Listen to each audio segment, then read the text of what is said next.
Welcome to Unlock Layouts. In this video lecture, we are going to discuss a ring oscillator layout design and as well as what is the important things we need to consider and we need to understand and do the ring oscillator layout. So today we are going to introduce a special connection method called the serpentine connection, and as well as it is also called the serpentine routing. So let's start the video and we'll discuss everything in the video session.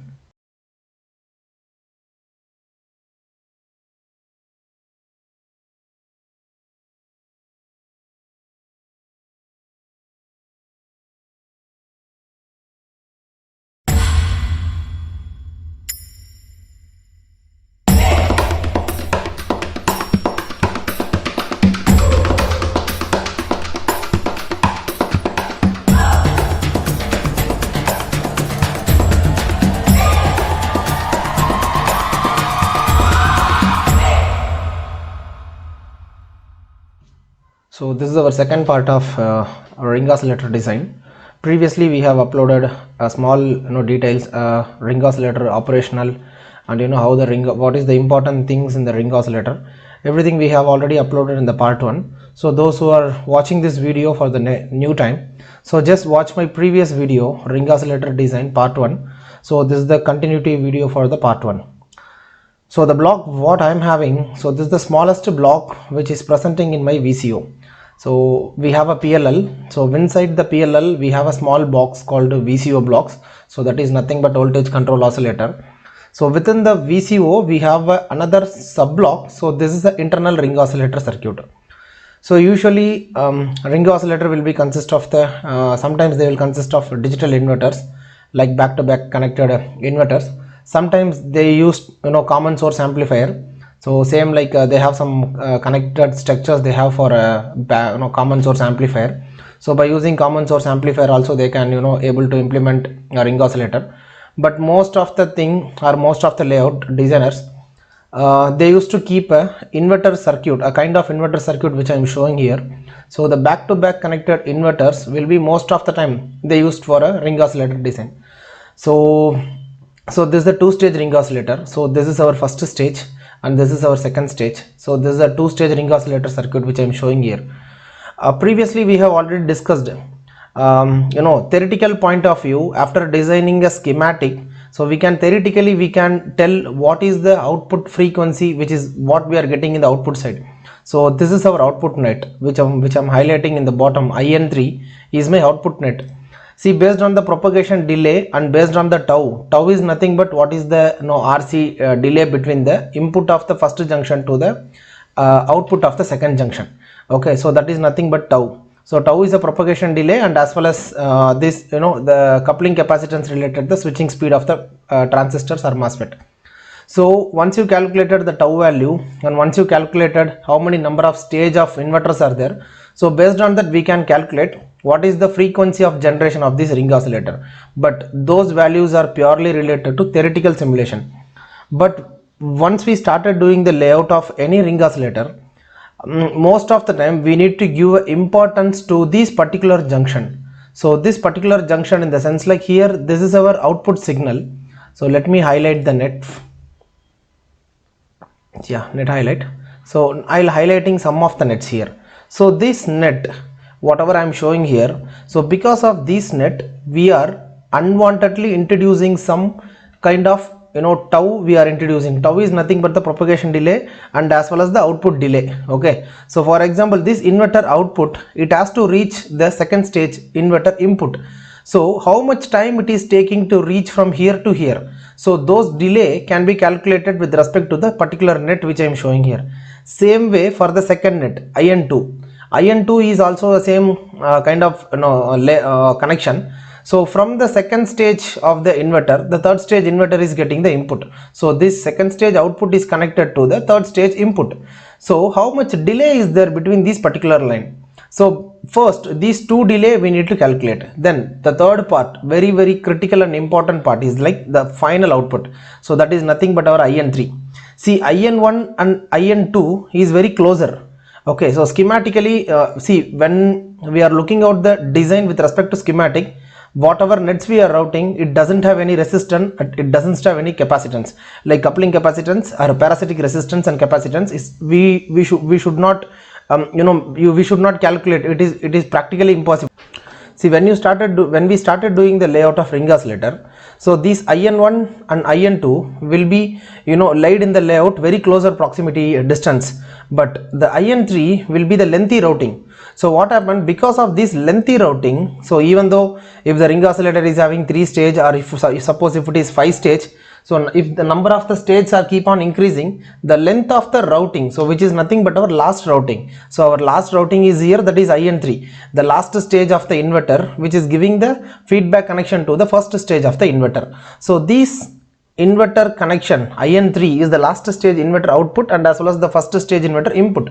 So this inverter connection is very critical thing. See, based on the IN3 routing, we need to decide how much metal length we need to increase here in the IN1 and as well as the IN2, because we need to maintain equal parasitics for the all input and output nodes.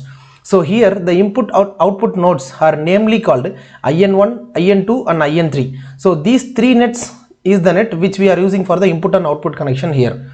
So we have to maintain equal parasitics for the IN1 and IN2 and as well IN3, so that we can able to achieve the proper output frequency. If unwantedly if you are increasing any kind of parasitic with respect to this particular net, so the ring oscillator output frequency will be completely reduced, okay, because of these unwanted parasitics, and as well as the routing length is also matter here.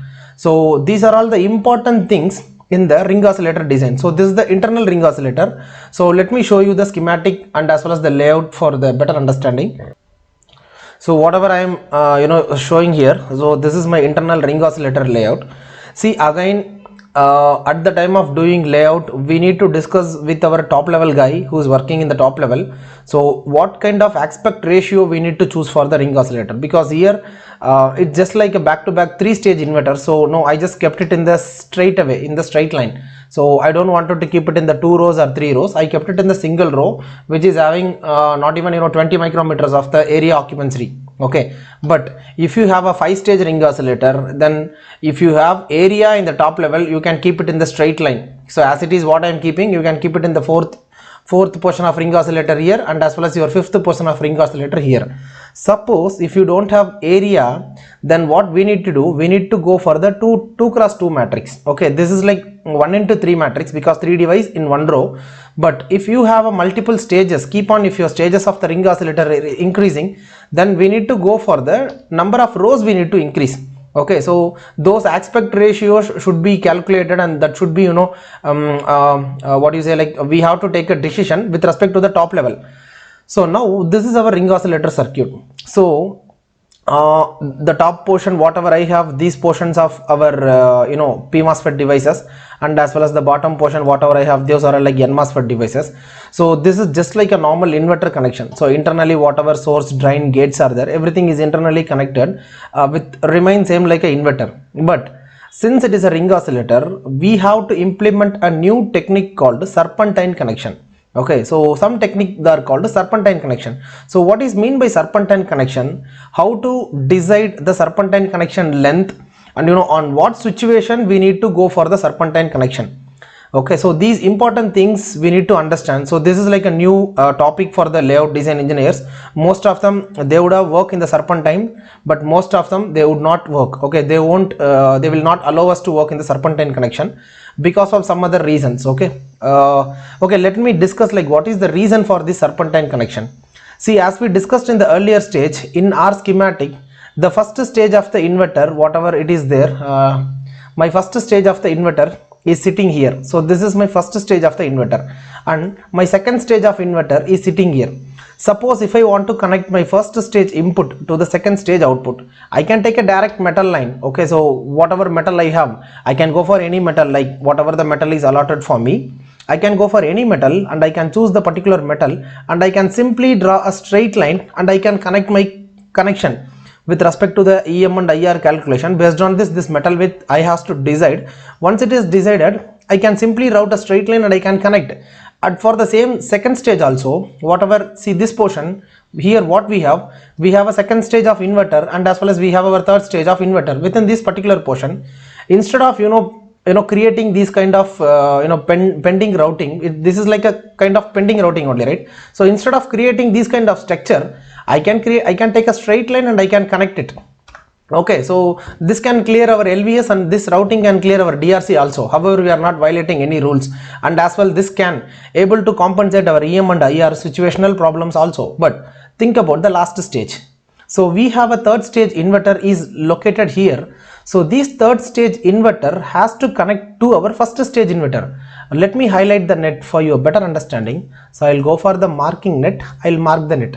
See, the last connection which is coming from here to here, hope you can able to trace my the tracer path of the line which I am highlighting. So IN3 is our last line. So last line is like nothing but the last stage of the inverter output, which is connecting to the first stage of the inverter input. So this is back to back connected, right? So this is like a feedback. So if you consider this line, usually what happen, we have so many nets is inside. Okay, so many nets in the sense like we have a source connection, we have a drain connection, other than that we have so many gate connections also. But think about the last line. So this IN3 is a lengthiest routing here, because since it is a 3-stage amplifier, the length of the routing from here to here, if you want me to calculate the length of the routing from here to here, it is almost 20 micrometers of the metal. Like the length of the metal is 20 micrometer. And then see, from here to here, my second stage to third stage, my routing length is not even 2 micrometer. Okay, same way if I calculated the first stage to the second stage inverter input and output length, this is also not even 2 micrometers, not even 2 or 2.5. We can roughly calculate 2.5. So what we have discussed in the schematic, IN1 and IN2 and IN3 should have the equal parasitics resistance and as well as equal parasitics capacitance. That is called so that in that way we can able to maintain the proper propagation delay and tau. So in order to calculate the tau value, so these metal connection should have the equal R and C value. But if you do not follow the method whatever here I am following here, so if you do not follow this style, suppose simply if you routed the straight metal line from here to here just to complete the connectivity, this ring oscillator will compulsory work. There is no point. Okay, this ring oscillator compulsory it will work, but whatever the predicted output frequency range, that we don't get it. So there may be a frequency losses because of these connection method. Okay, so most of the time the designer cannot able to calculate what is the output frequency range, because the first in between the period of the cycle, how many duty cycles it is generating, the propagation delay will be differ from the third transistor stage output to the first transistor input. So the third one and the first one, the input and output propagation delay will be completely different from our 1 and 2. Okay, IN1 and IN2 will have the same equal parasitics, because the propagation delay and routing of this transistor with respect to the routing, it is same. So IN1 and IN2 will have the same equal parasitics of R and C. Propagation delay also will be same. But think about the IN3 and IN1 input. Okay, IN3 input and IN3 output and as well as the IN1 input will having the different parasitic like the parasitic value and as well as the propagation delay. So this is our first case. So the condition is here, we need to maintain equal parasitics for the IN1, IN2, IN3. However, whatever the method you think, it is not possible here. So what we are doing here, we are going to introduce a new method called serpentine connection. So hope you can able to see a small kind of structure here. So this structure which is routed in the metal too, so this kind of connections are called serpentine connection. See, before on the previous case we have discussed, I can take a metal length of the metal too as a straight line, I can route it, I can complete it, but in order to maintain the equal parasitics, in order to maintain equal propagation delay in the among these all three nets, what I have to do here, I am creating a new structure called serpentine connection. Okay, so in this serpentine connection, what I am doing, instead of taking a straight line and I am connecting to the input and output, I am creating the lengthiest routing here. See, this connection is like unwantedly, like wantedly I wanted to create. So from here to here the metal length is calculated, again from here to here the metal length is calculated, again from the bottom to the edge of this metal the metal length is calculated. So if you calculate the overall length of this metal, so that is like very easy to calculate. So from here to here my metal length is 2, okay, 2 micrometer. So then what is the length is there from here to here? Almost 0.215. So how many stages of the lines I have? I have this, consider I have, this is my first line and this is my second line, and third, fourth, fifth and sixth and seventh and eighth and ninth.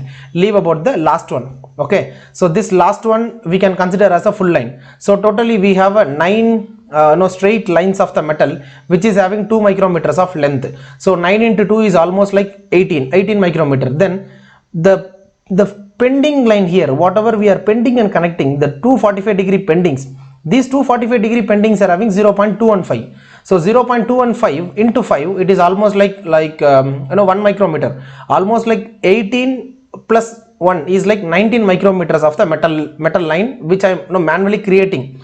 Because to compensate the IN1, IN2, IN3, manually I am increasing the routing length of the metal. So these connections are called serpentine connection.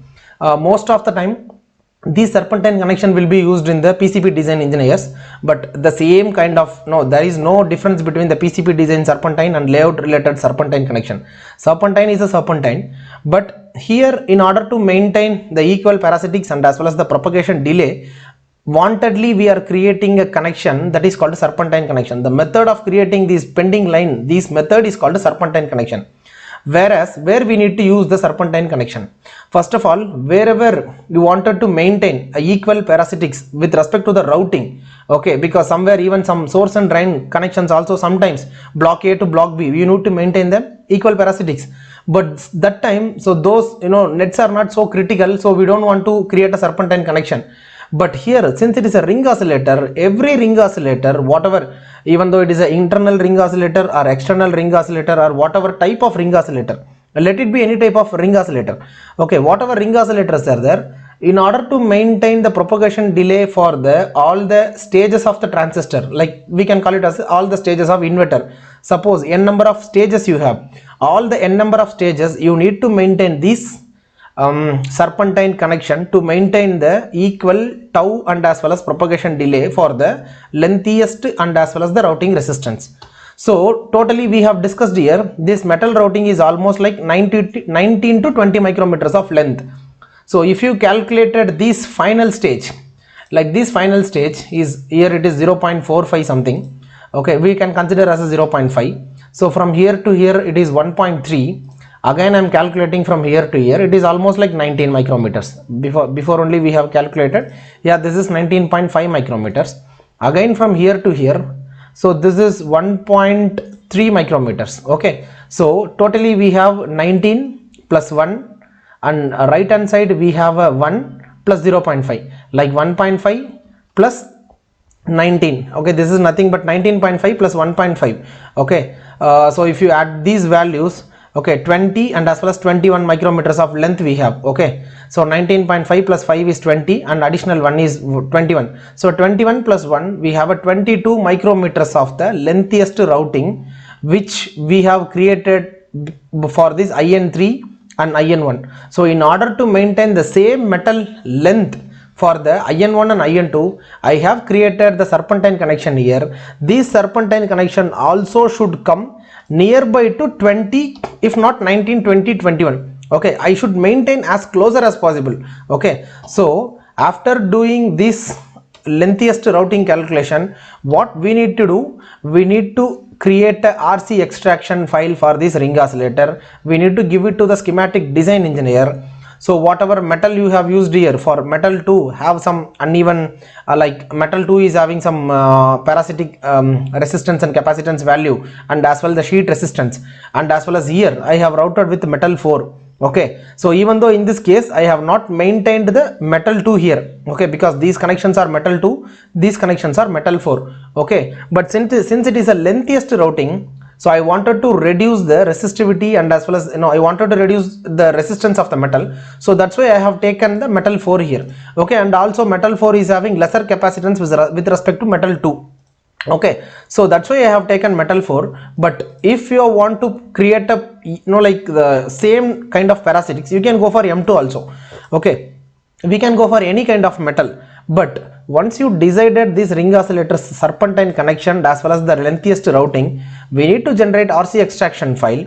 The designer used to simulate whatever parasitics is there with respect to IN1 and as well as IN2 and as well as our IN3.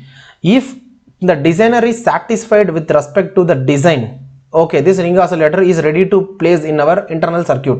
But if they are not satisfied with the serpentine connection, or if they are not satisfied with the the placement of the device or connection of the device, then we need to rework. So if they want to increase additional parasitics in the IN1 and IN2, of course we can increase. Okay, we can increase the we can increase the length.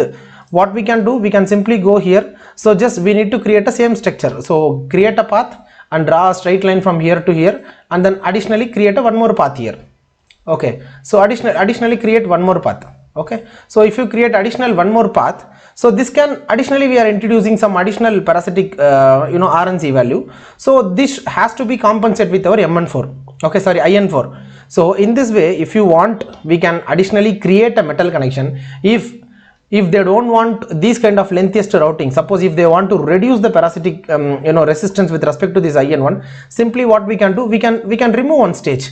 So from till here to here, so this stage we can remove. So if you remove the top portion, what we will do, we are removing some of the portion in the metal. So obviously our propagation delay will be even more lesser than the previous case.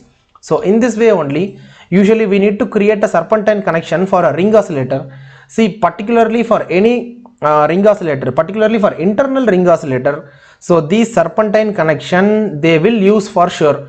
Without the serpentine connection, there is no ring oscillator design as per my experience. Okay, some of them they have a different ideology for this, to maintain equal RNC value, but most of the time what we have used in our previous projects and previous thing, we used to create a serpentine connection for this ring oscillator.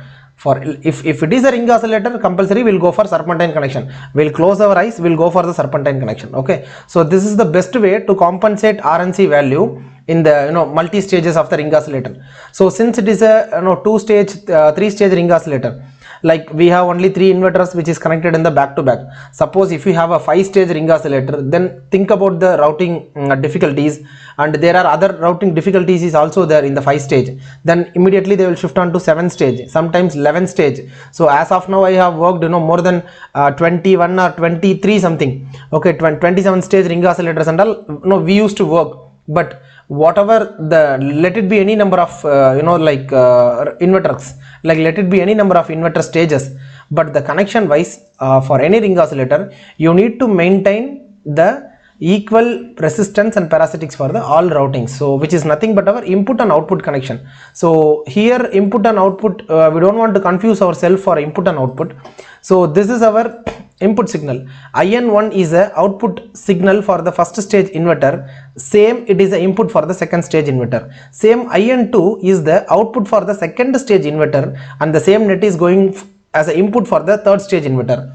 So the third stage inverter output IN3, that is the output for IN3, but this is also going to connect for the first stage of the inverter, which is nothing but our first stage inverter IN3. Okay, so these 3 nets we need to maintain equal parasitics. So if you want to maintain equal parasitics for the ring oscillator, in order to maintain the propagation delay and as well as tau for the transistors, for the inverters, we have to go for the serpentine connection. Only for this particular case only we can implement the serpentine connection. So whereas wherever you want to maintain the equal parasitic resistance, or wherever you want to maintain equal RNC value, there are some other cases also. If you want to maintain the equal RNC, of course you can go for the parasitic. Of course we can go for the this kind of like serpentine connection.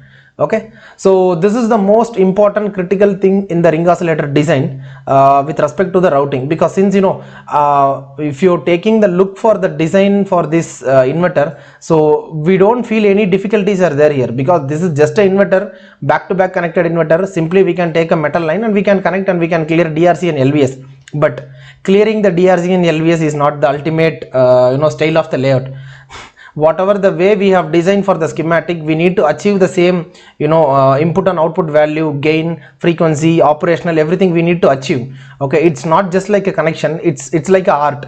So ring oscillator circuits are very critical things in the layout, particularly for some RF, some other clock frequency generated blocks, and frequency synthesizer block, and particularly for PLL, we'll get so many types of ring oscillator.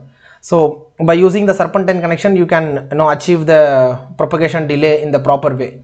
So hope this video lecture will be useful, and I have given a new information to you all the guys.